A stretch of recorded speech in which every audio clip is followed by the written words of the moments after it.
Hello students, आज discuss करने जा रहे हैं हम इलेक्ट्रोमैग्नेटिक रेडिएशन, जिसको नॉर्मल लैंग्वेज में अगर कहें तो लाइट की बात करने जा रहे हैं हम। रेडिएशन यानी लाइट।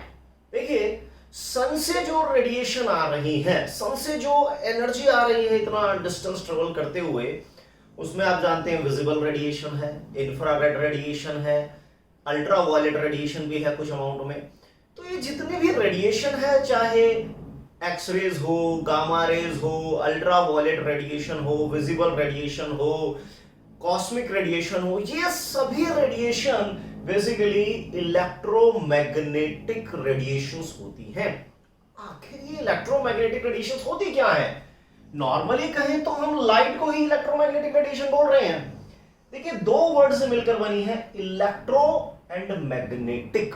वो रेडिएशन जिसमें इलेक्ट्रिक और मैग्नेटिक फील्ड का कुछ एसोसिएशन है। मतलब क्या है? देखिए, जो एक्सेलरेटेड चार्ज पार्टिकल होता है, आप जानते हैं कि जब भी इलेक्ट्रॉन मूव करता है उसकी मूवमेंट से करंट प्रोड्यूस होता है। करंट से कहीं ना कहीं इलेक्ट्रिक फील्ड प्रोड्यूस होती है, और एक varying electric field can produce a varying magnetic field. Means an accelerated electron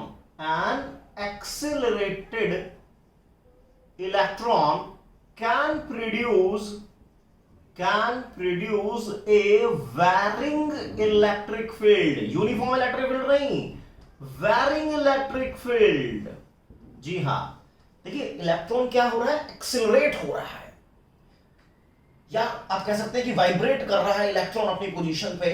तो वाइब्रेट जब होता है तो स्पीड इंक्रीज मैक्सिमम, देन अपनी मेन पोजीशन पे, देन नेक्स्ट डायरेक्शन में, डाउन डायरेक्शन में इंक्रीज हो रहा है और एक मैक्सिमम लेवल तक जाता है, फिर अपने मेन पोजीशन पर आता है। मींस एक जो एक्सेलरेटेड इलेक्ट्रॉन है उसके लगातार एक्सेलरेशन से एक वेरिंग इलेक्ट्रिक फील्ड प्रोड्यूस होती है, and a varying electric field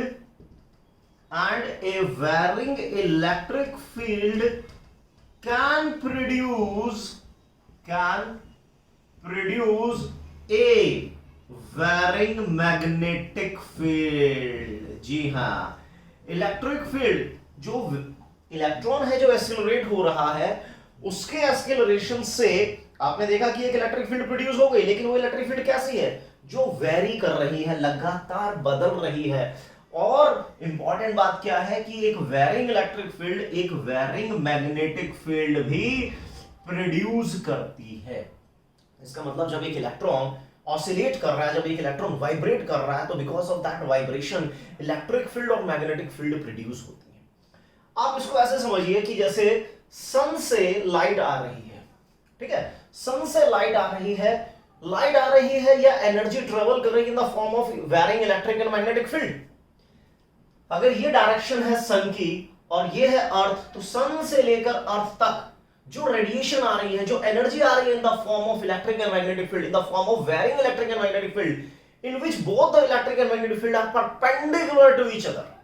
जी हाँ, electric field and magnetic field both are perpendicular to each other. Electric field जैसे बदलता है वो एक बदलते हुए मैग्नेटिक फील्ड को प्रोड्यूस करता है, वाइस वर्सा एक वेरिंग मैग्नेटिक फील्ड एक वेरिंग इलेक्ट्रिक फील्ड को प्रोड्यूस करता है। मींस ये दोनों ही एक दूसरे के परपेंडिकुलर हैं। अगर सन से अर्थ तक रेडिएशन आ रही है, एनर्जी प्रोपगेट कर रही है in the form of associated electric and magnetic field, तो ये दोनों एक दूसरे पर परपेंडिकुलर हैं। और जिस डायरेक्शन में अगर ये दोनों एक दूसरे पर परपेंडिकुलर हैं, तो what is the direction of propagation of wave? वो इन पर भी परपेंडिकुलर है, तीनों ही एक दूसरे पर परपेंडिकुलर हैं। मींस अगर ये एक्स एक्सिस पे है इलेक्ट्रिक फील्ड, वाई एक्सिस पर मैग्नेटिक फील्ड, तो Z axis is the propagation of wave. अब यहां पर देखिए, आपको नजर आ रहा होगा कि ये जो ऊपर की तरफ दिखाया गया है, this is the varying electric field है, और इस पर परपेंडिकुलर है जो यहां पर बाहर की तरफ दिखाया गया, बाहर फिर अंदर फिर बाहर फिर अंदर, इस तरह से जो ऐसे आपको नजर आ रहा है, ये है वेरिंग मैग्नेटिक फील्ड। एक है वेरिंग इलेक्ट्रिक फील्ड जो इस प्रकार से आपको दिख रही है, और एक है वेरिंग मैग्नेटिक फील्ड जो इस प्रकार से आपको दिख रही है। दोनों ही एक दूसरे पर परपेंडिकुलर हैं, और direction of propagation of wave एक पर्टिकुलर डायरेक्शन में है। Such type of waves are called electromagnetic radiation. इन्हें ही इलेक्ट्रोमैग्नेटिक रेडिएशंस कहा जाता है। देखिए बहुत तरह की इलेक्ट्रोमैग्नेटिक रेडिएशंस है।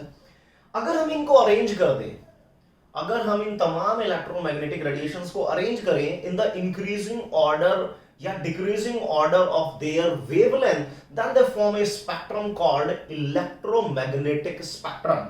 What is electromagnetic spectrum? Basically electromagnetic spectrum एक तरीके की अरेंजमेंट है।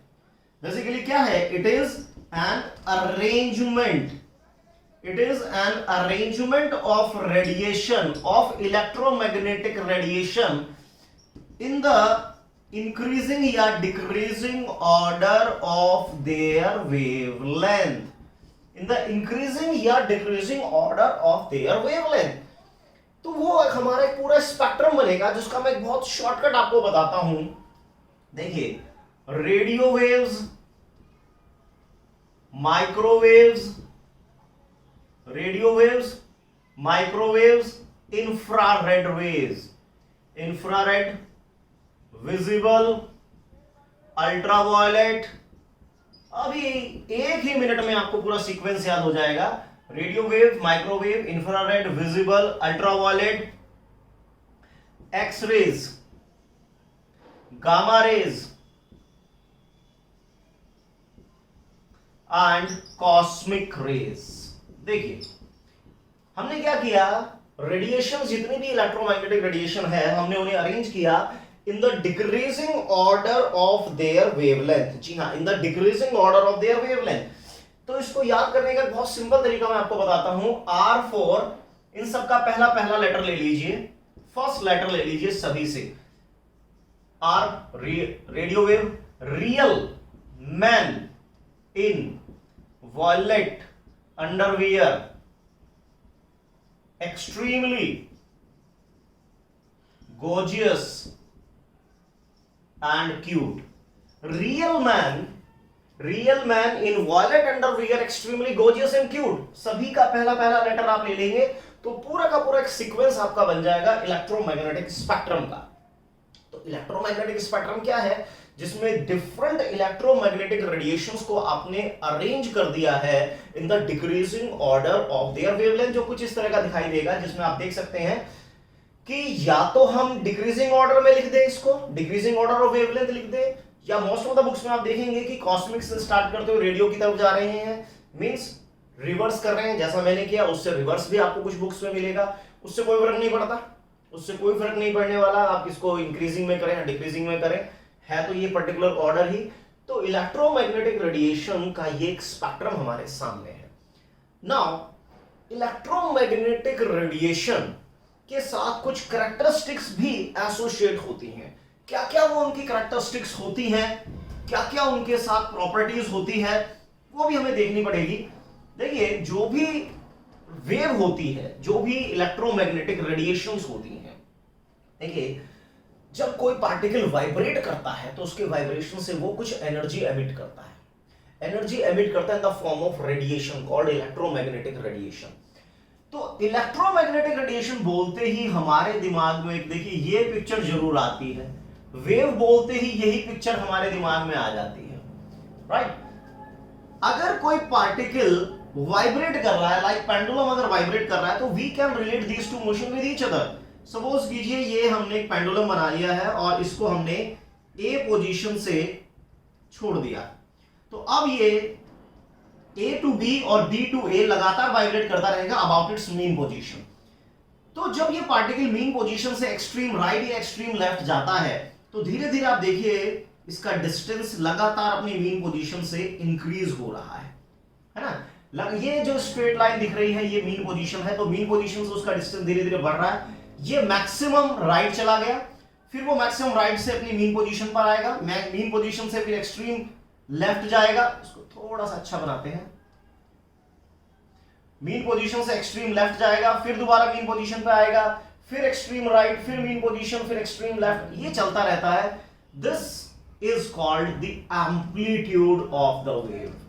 Maximum distance of particle from its mean position, यानी कि bm कह लो या am कह लो, ये क्या है, एम्पलीट्यूड है, maximum distance of particle from its mean position, this is called amplitude. अब ये एक पूरा वाइब्रेशन करने में कितना टाइम लगाएगा, चलिए मैं इसको डिफाइन भी कर देता हूं। Amplitude that is the maximum distance of particle, maximum distance of particle from its mean position, अपनी मीन पोजीशन से जो भी मैक्सिमम डिस्टेंस ट्रेवल कर रहा है particle, that is called amplitude of the wave, right. Now there is another term called time period denoted by capital T. देखिए एक vibration को पूरा करने में कितना टाइम लगा, ठीक है ना, एक वाइब्रेशन को पूरा करना यानी एक वेव बनाना, time required to complete one vibration, एक वाइब्रेशन को पूरा करने में जितना टाइम लगता है वो है टी। इसका मतलब हो गया कि टी सेकंड में वो एक वाइब्रेशन कंप्लीट करेगा, तो एक सेकंड में कितना वाइब्रेशन कंप्लीट करेगा, इतना। This is called frequency denoted by new, means एक सेकंड में ये पार्टिकल कितनी बार वाइब्रेट कर रहा है, that is called frequency, means number of vibration पर सेकंड, एक सेकंड में कितने वाइब्रेशन हो रहे हैं, तो new is equal to 1/t। तो यूनिट क्या होगी, चाहे वो पर सेकंड हो या पर मिनट हो या पर आर हो या पर साइकिल हो या पर वाइब्रेशन हो, पर ऑसिलेशन हो या फिर hertz, these are the different unit of frequency. Frequency मतलब एक सेकंड में कितने वाइब्रेशन कर रहा है पार्टिकल, जितनी तेजी से वाइब्रेट करेगा उतनी ज्यादा एनर्जी की वो रेडिएशन भी एमिट करेगा, राइट। और जितना वो आराम आराम से वाइब्रेट करेगा उतनी ही कम फ्रीक्वेंसी, वो उतनी ही कम फ्रीक्वेंसी की रेडिएशन भी एमिट करेगा, उतनी कम एनर्जी की वो रेडिएशन भी एमिट करेगा। देखिए जो ये टॉप पॉइंट है आप सभी जानते हैं, इन्हें क्रस्ट कहा जाता है, top point called crest and lower point are called trough. जब हम बात करते हैं एक वेव की लंबाई, that is called the wavelength, तो वेवलेंथ का मतलब साफ है वेव की लंबाई denoted by lambda.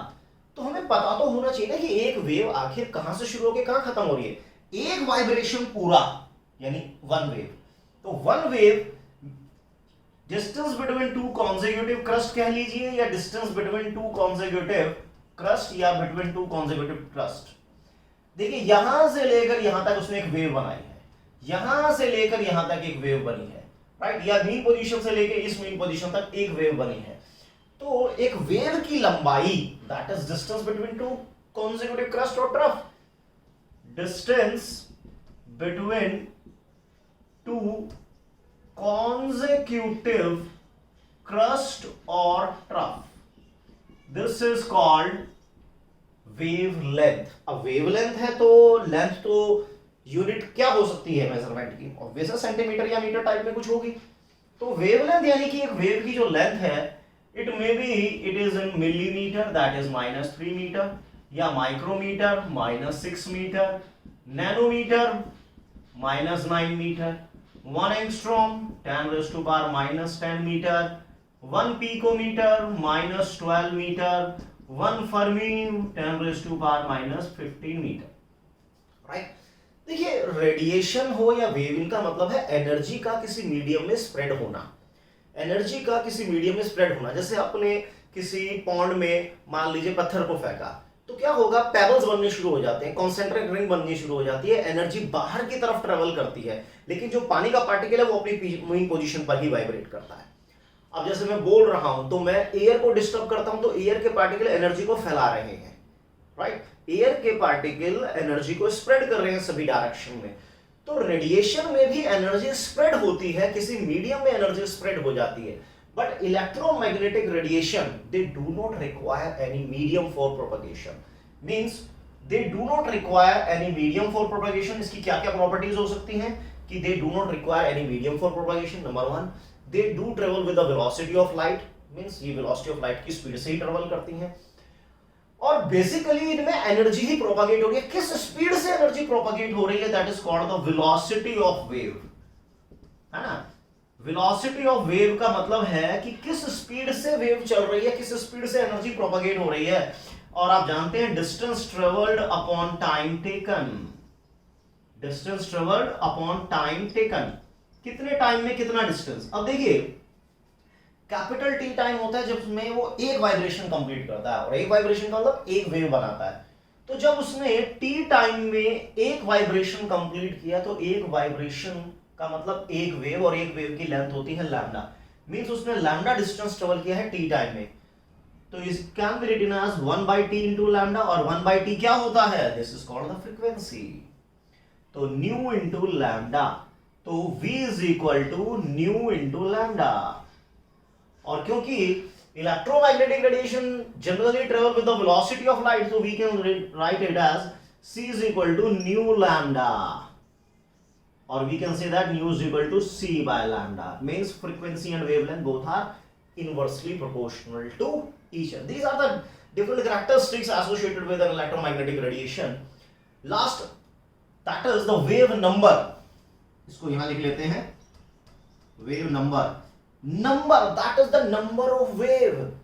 2 wave, 10 wave, 50 wave, कितनी वेव हैं in 1 centimeter, means number of waves per centimeter. This is called the wave number. देखिए जैसे ये है एक वेव की लंबाई, लैम्डा सेंटीमीटर का मतलब है एक वेव, तो 1 सेंटीमीटर में कितनी वेव होंगी, 1 by lambda. This is called wave number and it is noted by nu bar. So nu bar it is equal to 1 by lambda. तो अब यूनिट आप समझ ही जाएंगे, पर सेंटीमीटर या पर मीटर में कुछ इसकी यूनिट होगी. एक बार मैं चेक कर लेता हूं कि सब इसमें आ रहा है. वेरी गुड, आ रहा है थोड़ा सा, नो प्रॉब्लम. सो ये कुछ कैरेक्टरिस्टिक्स होती हैं इलेक्ट्रोमैग्नेटिक रेडिएशंस की, राइट. सो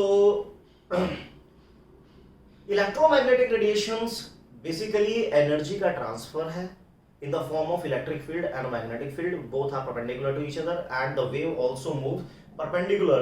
जिस डायरेक्शन में इलेक्ट्रिक और मैग्नेटिक फील्ड एक दूसरे परपेंडिकुलर है, उसी के परपेंडिकुलर है direction of propagation of wave. They do not require any medium for propagation. Number one, they generally travel with the velocity of light, right? And these are the different characteristics associated with electromagnetic radiation. And what is electromagnetic spectrum, वो भी हमने discuss कर लिया है कि तमाम electromagnetic radiations को जब हम एक इंक्रीजिंग या डिक्रीजिंग ऑर्डर ऑफ वेवलेंथ या फ्रीक्वेंसी में अरेंज कर देते हैं, तो एक पैटर्न बन जाता है, एक अरेंजमेंट बन जाती है, that is called electromagnetic spectrum, जिसका मैंने एक शॉर्टकट आपको बताया कि real man in violet and the wear extremely gorgeous and cute. इसके ऊपर एक छोटी सी कहानी भी हो सकती है. रियल मैन यानी एक आदमी अपने ऑफिस से आया है और काफी थका हुआ है, तो जब वो थका हुआ होता है तो वो रेडियो ऑन कर देता है ना. रेडियो, रियल मैन यानी रेडियो उसने सबसे पहले ऑन कर दी है म्यूजिक वगैरह सुनने के लिए. भूख लगी हुई थी तो उसने माइक्रोवेव में खाना भी गर्म किया. माइक्रोवेव खाना गर्म करता है, तो खिड़की खोलता है, तो जब बाहर की चीजें देखेगा तो उसको विजिबल रेडिएशन का एक फील आएगा. बाहर से जो भी चीजें हमें नजर आती हैं सब विजिबल रेडिएशन की वजह से होती है. तो जब उसने खिड़की खोली तो सन से जो अल्ट्रावायलेट रेज आ रही थी, और कोई भी चीज जब हमें गर्म होती है, उसका खाना भी गर्म हो रहा है, तो गर्म होने में इंफ्रारेड रेडिएशन का यूज होता है. तो जब उसने विंडो को ओपन किया तो अल्ट्रावायलेट लाइट से उसका फेस जल गया. तो भाई साहब को हॉस्पिटल ले गए, वहां उनका एक्सरे करवाया गया. तो उनको खाने के लिए जब तक वो बैठे हुए थे बेड पे, उनको एक गैमन बर्गर दिया गया, और जो सिस्टर उनका इलाज कर रही थी वो बहुत ही क्यूट थी, राइट. तो इस तरह से आप एक कहानी अपने दिमाग में बना सकते हैं regarding electromagnetic spectrum. So dear student, अगर आपको ये लेक्चर पसंद आया हो तो वीडियो को लाइक कीजिए, चैनल को बहुत ही खतरनाक तरीके से जैसे वेलोसिटी ऑफ लाइट की स्पीड से सब्सक्राइब कर दीजिए, और इस रेड को, इसकी वेवलेंथ बदल के रेड से ब्लैक कर दीजिए. Thank you very much.